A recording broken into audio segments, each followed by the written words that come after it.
This is the dual steering stabilizer kit from Rough Country. Fits our model Dodge 2006, and it also fits 03 to 2012 four-wheel drive 2500s.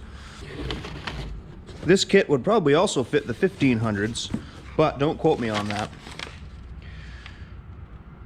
I imagine the Dana 60 probably is specific to this. So looks like we got some bracketry.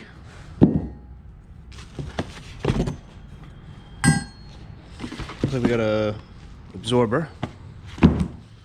Ooh, stickers. I'm sure he'll throw them on there somewhere.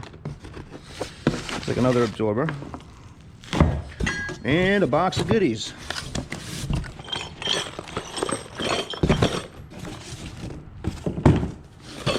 Imagine that's all the bolts and everything that we're going to need to put these brackets somewhere on the thing. I'm sure we can figure that out, but if we can't, looks like we've got a kind of detailed instruction, so we'll see. We'll go start from somewhere and see what happens. Because we converted this Y-type steering to a T-type steering, the T-type steering came from the factory with this bracket already installed for the steering dampener. Now, that would be a direct replacement for the factory type dampener. Now, because we're going with a dual dampener, I'm not sure if this is going to work. We may have to undo that and put on the supplied parts from Rough Country. Looks like in the photo that they've got this fancy bracket that bolts to the tie rod. Not sure if it's going to work with the original one. Probably not, because it looks like this has two holes for the brackets, or for the dampeners. We will find out. Alright, so I'm starting to piece together this kit from Rough Country. As you can see, they got this nice bracket here that bolts to the axle. And in the instructions, it said that you needed to drill holes in this bottom piece of the axle. For some reason, I've already got holes. So they just kind of bolt right up. Pretty slick. So, looks like the steering stabilizer is going to bolt right here. The only thing I don't like about this kit so far is this piece right in the middle where the center of the dampener meets. Now, I had to remove the original piece, which is quite sturdy and really nice, and put it, or replace that with these little thin U-bolts and everything, which, you know, I'm sure it's going to be fine. Looks like it'll work all right. It just seems like the original was much better built. Now, the original tie rod had a hole in it right here that would have fit on the bottom of that bracket.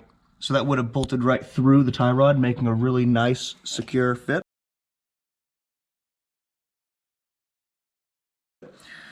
But in these newer T-type steering systems, they don't have that. They just rely solely on U-bolts.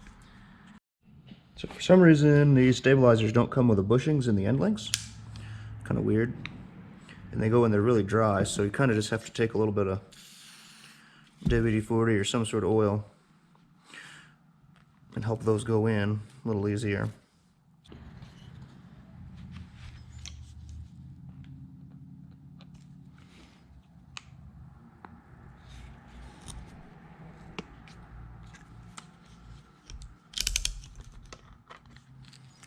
Not sure why they didn't put these things in from the factory. It's not like you could use the shock without the spacer in there. So anyway, not a big deal.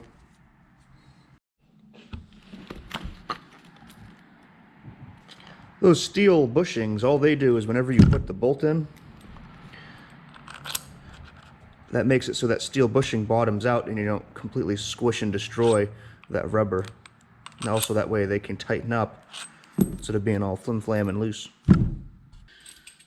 Let's get this thing started. Now these are going to go under the brackets. If this was the original steering, they'd be going on top of the brackets. However, we complicated this for ourselves just a little bit. I have to converting the steering over. That's okay.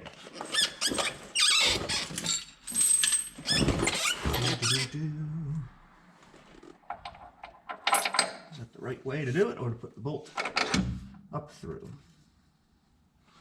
Looks pretty good.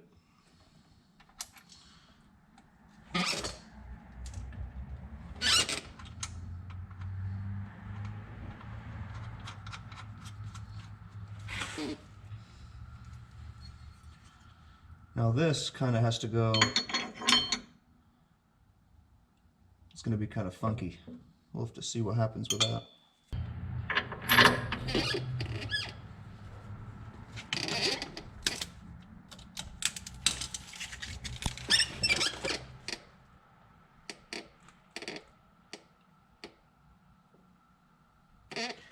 That's nice. It seems like these steering shocks here are neutral pressure.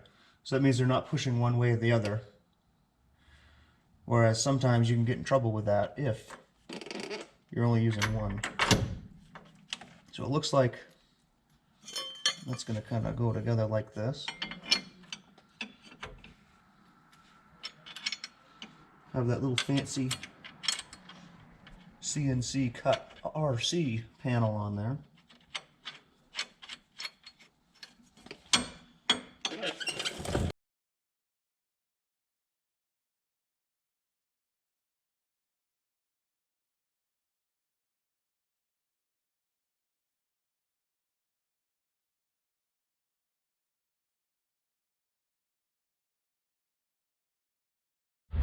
So check it out.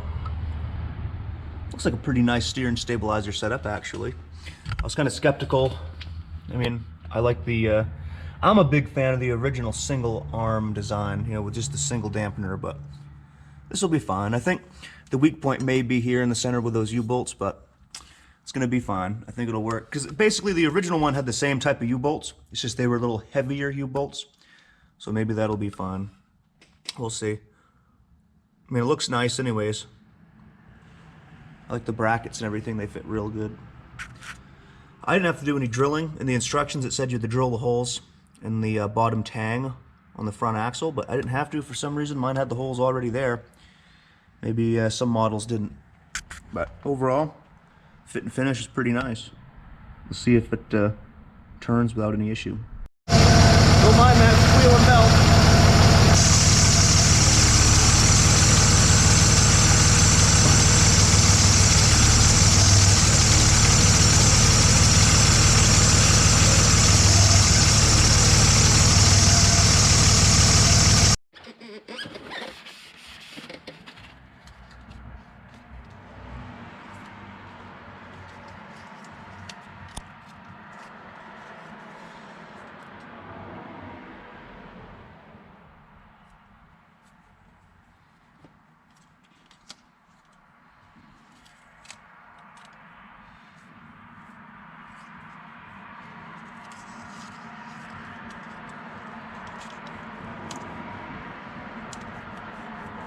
Get a little swag on those things. Well, looks a little better, I guess, with those stickers on there. Cool. At least someone will know that he spent some money on parts. And with that dual steering stabilizer setup, I now have all the parts that the owner has supplied for this truck. It's been a long project. I've been working on it, picking away here and there for like the last 4 or 5 months. So it's kind of nice to have it all up and running now on the road. I shouldn't say on the road, but it's driving, it's running, it's stopping. We're gonna have to kind of see now what direction he wants to go in with body work. It's gonna need a lot of body work, obviously. I'm not quite sure if he's gonna want to get a parts truck and rob panels or if he's gonna want to buy new. Not quite sure. It still needs the alignment and everything to be totally, you know, 100% true tracking down the road. So for now, I'll have a conversation with the owner and we'll see what plan of attack he wants to go with next. So till then, that'll end this video.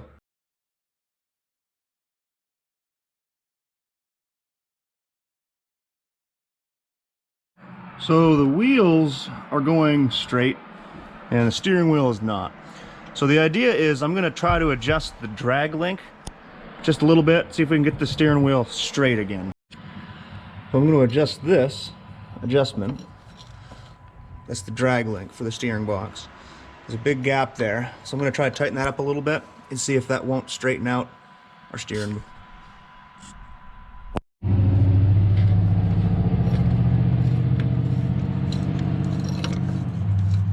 I do have the key on inside so that the steering wheel can turn if it needs to. So we'll do this for a little bit and then recheck everything. Well, that looks even worse. Must have been going the wrong way. Well, trial and error. Let's go the other direction, loosen it up a little bit.